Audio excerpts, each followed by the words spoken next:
नमस्कार। किसी ने क्या खूब कहा, सौभाग्यशाली होते हैं वो लोग जिन्हें समय और समझ एक साथ मिल जाते हैं। नहीं तो अक्सर जब समय आता है तब समझ नहीं आती, और जब समझ आती है तब समय निकल जाता है। नमस्कार मित्रों, मैं शाश्वत भार्गव आज आपके बीच एक छोटी सी पर बहुत प्रेरणादायी कहानी लेकर आया हूँ। एक दोहा कैसे किसी का जीवन बदल सकता है, एक जीवंत उदाहरण देखिए। एक बार की बात है, एक बार एक राजा अपने राज्य में, बूढ़ा राजा था, राज्य किया करता था, और उसके मन में एक बार आई कि क्यों ना मैं एक बड़ा समारोह करूं जिसमें अपने सारे मित्र राजाओं को मैं बुलाऊंगा, उन्हें अपना वैभव, अपना प्रभाव बताऊंगा। तो उसने बड़े दूर दूर से अपने मित्र राजाओं को बुलाया और सबको वह अपना समारोह दिखाना चाहता था। तो सबकी बढ़िया व्यवस्था करवाई। उसने अपने गुरुजी को बुलवाया बन से, और उन सबको बुलाकर सबके अलग अलग बैठने की व्यवस्था कराकर फिर उसने वहाँ की राज्य की सबसे प्रसिद्ध राज नर्तकी को आमंत्रित किया। और उस नर्तकी को आदेश देकर के कार्यक्रम शुरू वो करने ही वाला था नृत्य का, कि तभी उसने अपने गुरुजी को एक सोने के सिक्कों की पोटली भी दी। कहा, गुरुजी आपको जब मन पड़े, आप जितना चाहे हो उतना इस नर्तकी को आप पुरस्कृत कर सकते हो। और फिर राजा कार्यक्रम शुरू कराता है। उसी सभा में उसकी पुत्री राजकुमारी, जिसका भी विवाह नहीं हुआ था, वो बैठी हुई थी, और उसका युवराज पुत्र, जिसे राजा राज्य दे ही नहीं रहा था, वो दोनों बैठे हुए थे। और कार्यक्रम चल रहा था। लगभग रात के 3 साढ़े 3 बज गए होंगे। तभी इस नर्तकी ने देखा कि इसका जो तबला वाला है वो ऊँघ रहा है, उसे नींद आ गई है।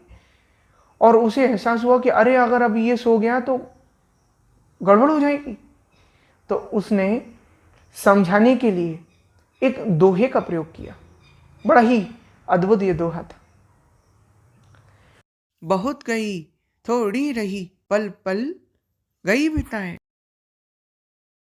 एक पलक के कारणे क्यों कलंक लग जाए। यानी राजा को पता लग गया तो दंड देगा, कलंक लग जाएगा, इसलिए थोड़ी सी देर की और बात है, खुद को संभाल। ये दोहा उस तबले वाले को इंगित करने के लिए कहा। और तबला वाला सुनते एकदम सावधान हो गया, समझ गया वो कि मुझसे ही कह रही है। तो उसने अपने को जगा लिया और बजाने लगा ठीक से। लेकिन उस दोहे का सबने अपना अलग अलग मतलब निकाला। क्या अर्थ निकाला सुनिएगा। इस दोहे को सुनते ही वो जो गुरुजी बैठे हुए थे, उन्होंने सारी स्वर्ण मुद्राएं, पूरी पोटली उस नर्तकी को दे दी। उस राजकुमारी ने अपना बेशकीमती 9 लाख का हार उसको दे दिया। और वो जो राजकुमार युवराज बैठा हुआ था, उसने उस वक्त जो मुकुट पहना था, वो मुकुट उसको भेंट कर दिया। ये देखकर राजा हक्का बक्का रह गया। अरे ये क्या कर लिया इसने, ये नर्तकी तो सबको पागल बना रही है, एक दोहा गा करके, और सबको लूट रही है। तो उसने तुरंत संगीत रुखाया और उसे कहा कि क्यों तुम ये क्या करती हो, सबको लूटने का काम, सबको पागल बनाने का काम करती हो एक दोहा बोलकर, ये क्या कर रही हो। और अगली लाइन में बोलने ही वाला था कि सैनिकों इसे पकड़कर कारागृह में डाल दो। लेकिन उसी वक्त उसके गुरुजी ने बीच में आकर राजा को रोका और कहा, राजन इसने जो भी कहा बिल्कुल सत्य कहा, लेकिन सबने अपना अपना अलग अलग अर्थ निकाला, अलग अलग शिक्षा ली। जैसे मैं कहाँ बड़ा शांति और सुकून से बड़ा हुआ वातावरण, मेरी तपस्या को मैं जिसे अपना पूरा जीवन दे रहा था, मैं कहाँ वहाँ सुकून से अपने काम में लगा था, और कहाँ तुमने बुलाया और देखो मैं यहाँ इस नर्तकी की नृत्य को देखने के लिए, संगीत में यहाँ आ गया, और अब मैं क्या कर रहा हूँ, मैं स्वर्ण मुद्राएं देने के लिए बैठा हुआ हूँ, पुरस्कार देने के लिए बैठा हुआ हूँ।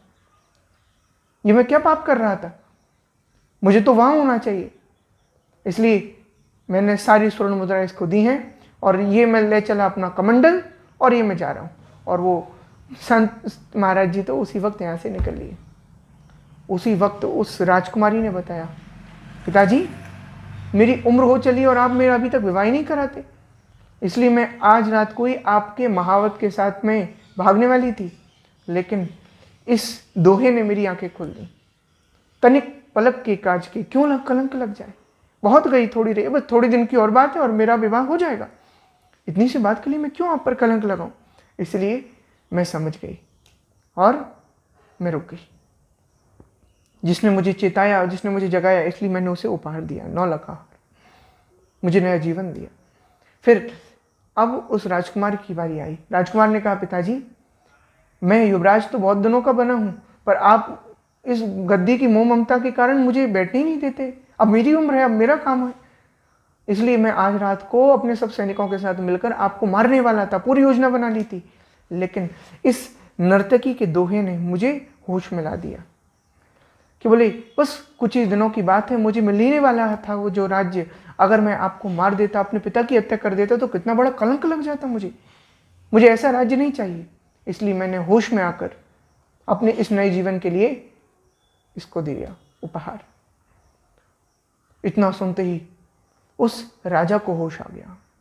उधर वो नर्तकी सोचने लगी कि अरे देखो इन सब ने क्या कुछ लिया, और मैं भी यहाँ पे क्या कर रही हूँ, मैं तो इससे बहुत कुछ अच्छा काम कर सकती हूँ, मैं भी क्या लगी हूँ। तो वो भी उस समय होश में आकर और अपना वो काम छोड़कर जाने लगी। उसी वक्त राजा को होश आया, बोले मैं अपनी एक गलती के चलते अपना पूरा जीवन क्यों बिगाड़ रहा हूँ, क्यों कलंक लगा रहा हूँ। तब राजा ने राजकुमारी के मनपसंद वर के साथ, राजकुमार के साथ से ही उसका विवाह कराया। राजकुमार, उसका जो युवराज था, उसे राजगद्दी पर बिठाया और स्वयं संन्यास लेकर वन में भगवान का भजन करने के लिए निकल गया। तो हमें इस छोटी सी कथा से बहुत गहरी शिक्षा मिलती है। आप देखिए, कई लोग, हम अपने जीवन के सफर पर जब निकलते हैं तो हम लोग रास्ते में कुछ बाधाएं आने पर विचलित हो जाते हैं और हम सोचने लगते हैं कि अरे अब क्या होगा, और हम कुछ गलत कदम उठा लें जिससे पूरा जीवन नष्ट हो जाए। उससे हमें बचना चाहिए। ये कथा हमें उससे चेताती। इसलिए फिर मैं आपसे वही कहूँगा, बनकर दिखाओ अपनी ज़िंदगी में कुछ ऐसा कि दुनिया बनना चाहे आपके जैसा। मैं शाश्वत भार्गव, जय श्री राम।